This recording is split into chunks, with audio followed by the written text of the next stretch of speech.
नमस्कार। उनकी कलम मेरी आवाज में आप सभी का स्वागत है। बड़ों को प्रणाम और छोटों को बहुत सा प्यार। चलिए सुनते हैं कहानी मुश्किल आसान। बहुत दिनों पहले की बात है। होबूचंद्र नामक एक राजा थे। उनके महामंत्री का नाम था गोबूचंद्र। लोग कहते होबूचंद्र राजा का, गोबूचंद्र मंत्री। राजा होबूचंद्र अत्यंत आनंदित होकर अपना राजकाज चला रहे थे, लेकिन प्रजा डर डर कर जी रही थी। मंत्री भी अत्यंत सहमे सहमे रहते थे। बुद्धि में राजा मंत्री कोई एक दूसरे से कम न थे, लेकिन उनकी बुद्धि की मार से प्रजाजनों के प्राण हलक में अटके रहते थे। दरअसल होबूचंद्र के दिमाग में जब तब उद्भट विचार जन्म लेते और उन विचारों के समाधान का दायित्व गोबूचंद के कंधे पर पड़ता था। दायित्व से मुकरने का कोई उपाय नहीं था। राजा संभव असंभव कुछ सुनना नहीं चाहते थे। किसी प्रकार की आपत्ति पर ध्यान नहीं देते थे। हुक्म तालीम ना होने पर होबूचंद जल्लाद को बुलवाकर सूली पर चढ़ाने का आदेश जारी कर देते थे। ऐसे राजा के राज्य में प्रजा के दिन किस प्रकार कट रहे होंगे यह सहज समझा जा सकता है। नित्य नए डर की छाया में वे जी रहे थे। एक दिन राजा होबूचंद ने दरबार में आते ही मंत्री गोबूचंद को तलब किया। राज दरबार में हाजिर होने गोबूचंद ने जरा भी देर नहीं की। हाथ जोड़कर बोला, आदेश कीजिए महाराज। होबूचंद ने कहा, सुनो गोबू, आज दरबार में आकर सिंहासन पर बैठते समय देखा मेरे तलवे में ढेर सारी धूल लगी हुई है। गोबूचंद ने अपनी जीभ को दांतों से दबाते हुए कहा, महा सर्वनाश, महाराज के पैरों में धूल? देख रहा हूं धूल का साहस काफी बढ़ गया है। आज पैर में बैठ गई 2 दिनों बाद। ठीक कह रहे हो तुम, होबूचंद ने कहा, सिर पर चढ़ जाएगी। उन बेअदब धूलों पर रोक लगानी होगी। तुम सारे राज्य से धूलों को हटाओ। 2 दिन में यह करना होगा। अगर ना कर सके तो तुम्हें सूली पर चढ़ा दूंगा। गोबूचंद ने कहा, महाराज आप चिंता मत कीजिए, मैं अभी उपयुक्त व्यवस्था कर रहा हूँ। गोबूचंद दरबार से बाहर आया और उसके राज्य के सारे झाड़ूदारों को तलब किया। थोड़ी देर में हाथ में झाड़ू लेकर 2000 झाड़ूदार उपस्थित हो गए। गोबूचंद ने उन्हें आदेश दिया, सारे राज्य में झाड़ू लगाकर आज ही समस्त धूलों को दूर करो। कहीं धूल का एक कण भी नहीं रहना चाहिए। जो आज्ञा बोलकर 2000 झाड़ूदार तुरंत अपने कार्य में जुट गए। देखते ही देखते पथ घाट, बाजार हाट, खेत खलिहान आदि की धूलें आसमान में उड़ गईं। चतुर्दिक धूल ही धूल। आंखें खोलकर देखना असंभव हो गया। राज्य की प्रजा की आंखों के सामने अंधकार छा गया।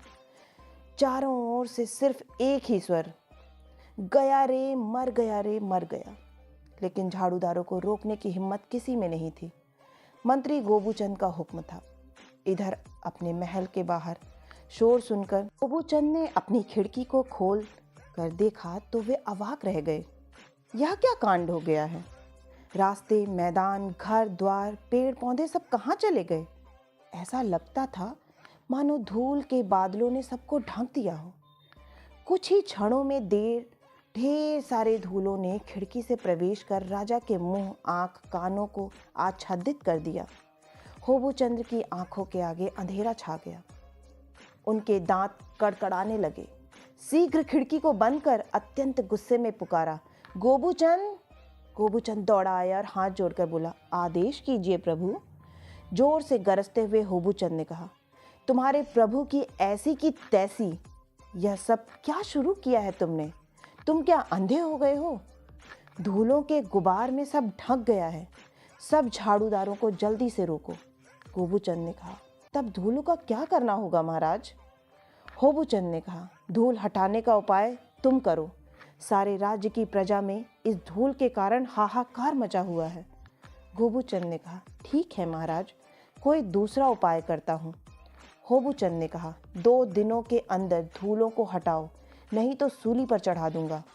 गोबूचंद तुरंत दौड़ा झाड़ूदारों के सरदार के पास पहुंचा और आदेश दिया, तुरंत काम बंद करवाओ।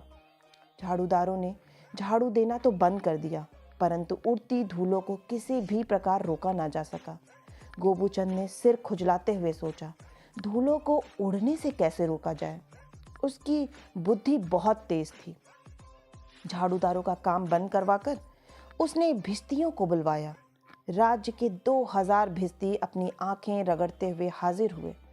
गोबूचंद ने हुक्म दिया, तुम लोग रास्ते में, मैदान में, खेत खलिहान में शीघ्र जल का छिड़काव करो। जहां भी मिट्टी देखोगे पानी डालकर उसे सराबोर कर देना। महाराज के पांवों धूल का एक कण नहीं लगना चाहिए। आदेश पाते ही 2000 भिश्ती अपने काम में लग गए। मशक भर भर कर जल लाकर हाट बाजार, पथ, मैदान, खेत खलिहान सर्वत्र ढालने लगे। देखते ही देखते नदी और तालाब के जल से सब एकाएक हो गया। लोग ठेहनों के ऊपर कपड़ों को उठाकर चलते। इस क्रम में कई लोग फिसल कर गिर पड़े एवं अपने हाथ पैर तुड़वा बैठे। अनेक लोगों के घर ढह गए। अनेक लोग आवासहीन हो गए। बिना वर्षा के राजभवन के मुख्य द्वार पर जल हिलोरे मारने लगा। महल के भीतर शोरगुल शुरू हो गया। सारा कांड देखकर होबूचंद ने क्रोध से कांपते कांपते गर्जना की, गोबूचंद। गोबूचंद तुरंत हाजिर हुआ और हाथ जोड़कर बोला, महाराज।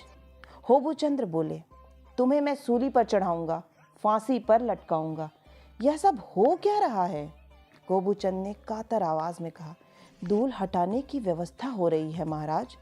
होबूचंद गुस्से से थर थर कांपते हुए चिल्ला कर बोला, पूरे राज्य को पानी में डुबाकर धूल हटाने की व्यवस्था कर रहे हो? मुझे मूर्ख समझा है क्या? तुम्हें धूल बालू दूर करने को कहा था और तुम कभी धूल का तूफान खड़ा करवाते हो और कभी राज्य में बाढ़ की स्थिति ला देते हो। यही तुम्हारी मंत्री बुद्धि है। तुम्हें मैं सूली पर चढ़ा कर रहूंगा। मेरा नाम होबूचंद है, याद रखना। गोबूचंद ने हथेलियों को मसलते हुए कहा, महाराज। होबूचंद ने हुंकार भरते हुए कहा, कोई बात नहीं सुनूंगा मैं। यह सब तुरंत बंद करो। 2 दिनों के अंदर राज्य की धूलों को दूर नहीं किया तो तुम्हें सूली पर चढ़ा दूंगा। यह मेरी अग्रिम हुक्म है, बोलकर रख रहा हूं। गोबूचंद के माथे पर मानो वज्रपात हो गया। इतनी बुद्धि लगाकर तो बेहतरीन उपाय निकाला, दोनों व्यर्थ हो गए।